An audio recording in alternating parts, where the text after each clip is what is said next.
to give a talk today because I've been, I write features for gardening magazines, but I also write the occasional book, and I got an opportunity last year to write a book which has turned out to be quite special to me, and I was asked by a publisher to go and find the 30 or so most beautiful and interesting allotments that I could find, and interview the owners and get photographs taken of them. So this is the book. It's not a pamphlet, it looks a bit glossy for here. But so it's quite a, it's almost a sort of coffee table-ish book, you know, to look at, but actually in the making of it and the stories behind it that I've actually ended up finding out. It sent me on a bit of a journey, really, to find out a lot about allotment history and the background to the movement. And so I thought I'd come along today and just to talk a little bit about that. And the plot that, like I say, it's just a very simple book of 31, in fact, it's turned out different plots, photos and an interview with each one. But the plot that really sort of set me off on a path to trying to find out a little bit more is this one, which is, and you're welcome to come and have a proper look afterwards if you like, in the class round. Great Somerford allotments in Wiltshire, and it's the oldest plot in the UK, which I'm pretty sure makes it the oldest site in the world, because this is where allotments began. And we're not skipping past anything. And it's this plot that really sort of got me finding out a little bit more about allotments and sort of slightly challenging my view of them. I think it's quite easy to imagine that the plots are a sort of middle class privilege. These days there's a sort of Bowden-dressed Jamie Oliver eating image of people that are allotmenters, but actually that's not really where they started. So I want to tell you a little bit about, I was going to say, I interviewed the Mayor of Watford recently, who is, she is one of the people that is behind an attempt to build on a very historic allotment site in Watford. And so I was interviewing her for a feature about this. And she said, she used this line, which was, we can't just think of the allotment holders. This is about the wider community. We are making a development that will improve this open space for everyone. The implication being these privileged types can't hog this land. This is for the rest of us. Who do they think they are? And that kind of wound me up a little bit. And so I just want to talk a little bit about the real origins. So this is Great Somerford. And it's quite interesting to go and visit Great Somerford now, because it's a very sleepy little Wiltshire village, and it's quite odd to go there and find that this was the start of this very radical idea. This is where it all began.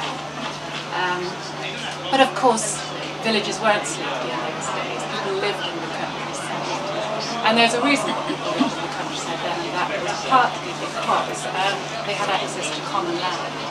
So even if you didn't own land, there has almost always been a vast amount of common land available to the common people. There always was.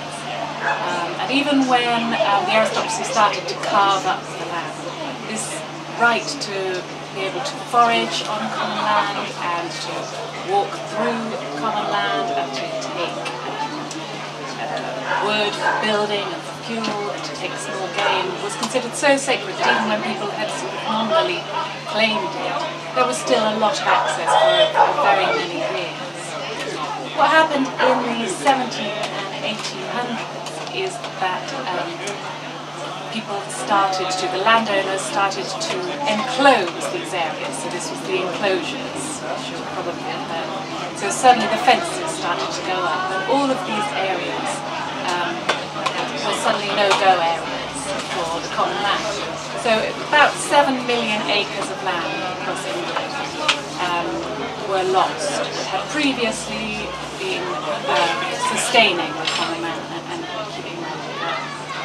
And in Great Somerford, this was happening as well. And what would have happened was a notice would have been pinned up on the church door saying that these particular landowners were laying claim to this land, and if you have a problem with that, you know, put in your petition. Well, of course, the illiterate farm workers didn't really stand much of a chance here. They were employed by people that were laying claim to this land. They were usually the justices of the peace. They were involved in the church. Everything was pretty much sewn up, and also you wouldn't necessarily have even understood what these notices meant. But luckily for the people of Great Somerford, they had a vicar called Stephen Mainbray, who was actually quite different to the usual members of the clergy. Members of the clergy at that time were generally associated with the aristocracy, would pretty much toe the line. But Stephen Mainbray was a little bit different, and he went and listened to the poor and he listened to their concerns, and he recognised straight away what this was going to mean for the people of his parish. And he found himself in quite a strong position, that he was able to talk on a level with the landowners and say, look, you know, if we're going to take this land, we need something back. And essentially he petitioned the king in the end to say, you know, I want a small portion of this land given back in perpetuity for use by the poor. And he was successful. He got 8 acres, which is became the Great Somerford Free Gardens. Yeah, Free Gardens in Great Somerford in 1809. And that's 8 acres, and it still exists to this day. And that was the first lot, or at least it's the oldest lot. It's possible. So this was, I got the opportunity to visit this particular place. Now, this guy, I just wanted to go a little bit off track. His name's Arthur Scott, and he's the oldest allotment holder of Great Somerford. And his father got him, and his grandfather got him. So it was this amazing sort of stretch back through time towards the very beginning of the allotment movement for this particular man. He wasn't very chatty, he didn't have a great amount to say, but he just was this sort of living link back through to a man who perhaps his grandfather might have even known some of the very earliest allotment holders out. So it was just a real privilege to get him into the book.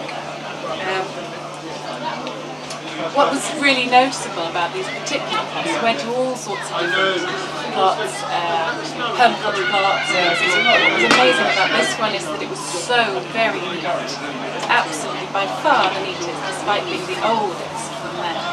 And really, he was walking around saying, oh, these young people, they take on these plots and they let them get into a mess, and you're looking around.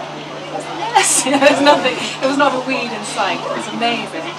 And there's a pamphlet I picked up about Great Somerford, and it has a little quote in it which I thought kind of went a little way to explaining it. Which was that apparently the Marquis of Salisbury once asked Stephen de Mainbray, the vicar, whether the provision of allotments had been a success. And he replied, I fear I shall appear an enthusiast on the subject, but I do most sincerely from my heart believe that the poor are extremely benefited. The allotments are cultivated with such perfection that, I venture to say, it is almost a disgrace to the farmer's cultivation. They are beautifully cultivated and never fail. I feel that perhaps that comparison may have meant little to the landowners, being told that theirs wasn't as good as the allotment holders, but you can bet it meant a lot to the allotment holders. And I think that that sort of strong ethos of work and keeping it tidy must have kind of originated from this kind of slight up-yours to the landowners. So that's Great Somerford. Now that's obviously, it was a wonderful thing, and it was great, and it helped the people of Great Summerford to kept them from starving and the rest. But I also want to talk a little bit more about the wider picture at the time, and consider the very small scale actually. When these enclosures occurred, people got angry. There was a great fear of the mob in the 1700s and 1800s, with the aristocracy very much looking over their shoulder at the French Revolution, which had really torn apart the status quo at the time and replaced it with something much fairer. And I'm going to suggest that what the English aristocracy did at that time, which the French failed to do, was to offer pressure votes and concessions, and essentially to slightly buy us off. And I think that that is one of the things that allotments did at that time. I think allotments are a wonderful thing, but I think it's quite important to recognise that they were a little bit of a salve, they were a little bit of a thing to sort of just take the pressure off at that very hot moment in history. In the 1700s and 1800s, 7 million acres of common land was enclosed. So that's 7 million acres that were lost to the common man. How many people lived in the country then? I mean, what was the population, you know, to get some idea of? Yes, I don't know the figure on that, I don't know, but I mean, generally they were, countryside, it was just a thriving place. It was, you know, not as densely populated as our cities now, but certainly nothing like it. It was not the sleeping place. It was a place where you had all classes working and living together. But yes, the Third General Enclosure Act, as we say, was the first statute to actually require that some enclosed land be compensated in full for allotments. Of 615,000 acres of that land, just 2,200 acres were returned as allotments. So it's a small concession, but it's just enough to kind of ease the gnawing hunger and essentially prevent the common man from turning to real revolution. Do you know how many allotments there are now? I don't. No, it wasn't figures. I don't know. That would be good to find out. I will find out. I don't know. I wanted to say a little bit about allotment size as well. 10 rods is the traditional allotment size, which is an old measurement, but which essentially equals about 250 square metres, or a 16th of an acre. And it was specifically designed to be too small for a family to actually live on. So it was enough to ease the hunger, but certainly not enough to take people out of the economic system. It needed the factory owners, needed people to still be dependent on fairly low paid work. You couldn't have them sort of taking this bit of land and staying out of the system. They've always been designed to just keep people a little bit happier, not starving, but very much needing to work.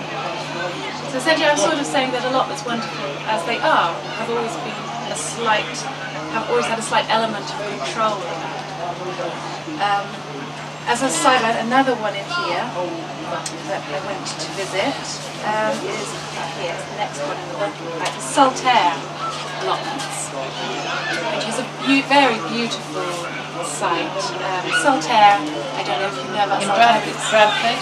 Yes, very near Bradford, and it was one of the model villages set up by Sir Titus Salt, this one, and designed really to take people out of the slums of the cities of Bradford and provide a much more wholesome way of life.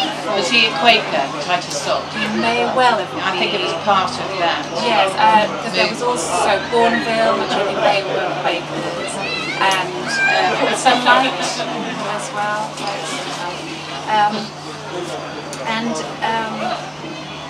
There's they're wonderful places. It's a very beautiful place to visit. This very has some industrial architecture, canals and mills have all been done. It's beautiful, good housing stock.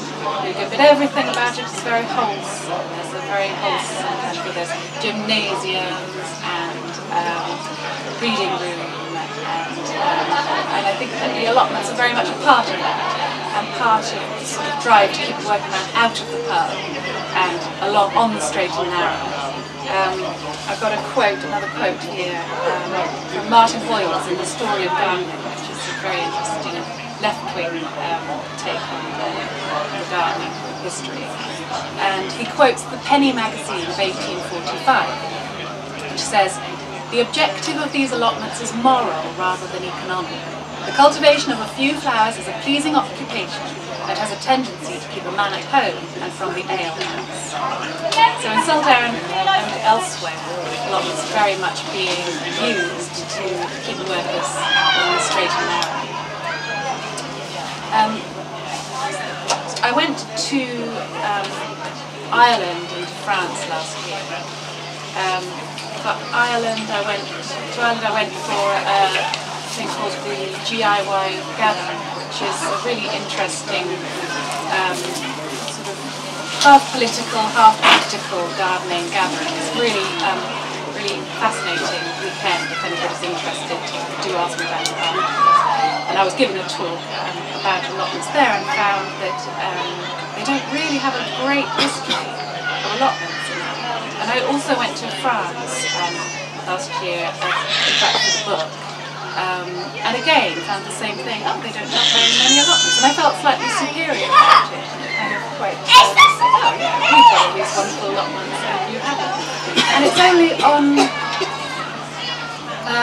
looking into it afterwards and trying to find out the reasons why that I realised that it's because they don't need it. It's because they have a much more equitable system of land sharing than we do. And with Ireland it was the Irish landlords that brought this about. And I've got some facts and figures again for you, which is that in Ireland in 1876, before the land wars, 616 landowners owned 80% of the country. By 1930, it was after, 13 million acres of Ireland's 20 million acres have been sold to owner-occupiers. Now Ireland's 149,500 farms are 97% owner-occupied and owner-farmed. The majority of the land is in the hands of small farm owners rather than in the hands of the aristocracy.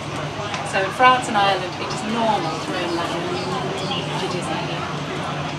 We admire the French for their little markets and their independent producers and their artisan product producers, as if somehow they've done that just merely by being French and somehow having better ideas than us, and actually it's not. It's that they've been able to do it because they've had land, and because the standard unit of land in France is the small farm and not the vast aristocratic estate that is here.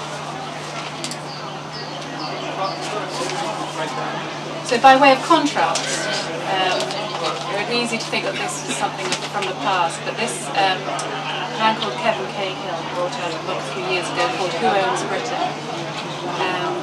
And I've got a few facts from the book here.